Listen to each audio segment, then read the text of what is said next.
Hi everyone, this is your grammar book, page 265. We are continuing the chapter on passive, and this lesson is about using the by phrase in a passive sentence. Sometimes we use the word by with the object to show who performs the action, who does the action. And sometimes we don't use it. So we're going to look at when to use it and when not to use it. Letter A, this sweater was made by my aunt. Some people say aunt, some people say aunt. I say aunt. So in this sentence, if we want to know who made the sweater, we will include this phrase, by my aunt. If this is important information, we need to know, so we will include it. Now let's look at some other examples. B, my sweater was made in Korea. C, Spanish is spoken in Colombia. D, that house was built in 1940. E, rice is grown in many countries. Now in these sentences, we have no by phrase.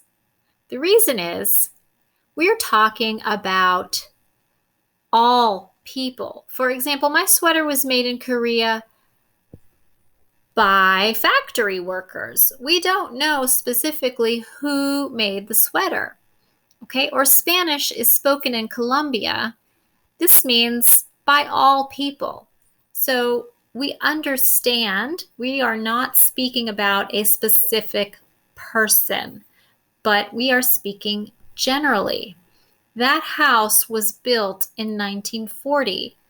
So in this sentence, we don't need to know who built the house. It's not important.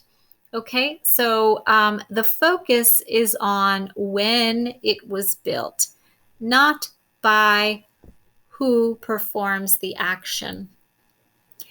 And in the last example, rice is grown in many countries.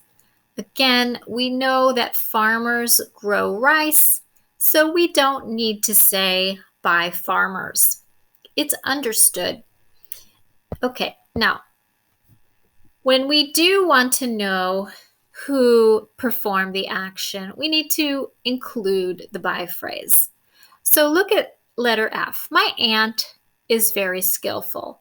She made the sweater. Okay, these two sentences are active. Now we will look at passive with the by phrase. I like your sweaters. Thanks. This sweater was made by my aunt. That sweater was made by my mother.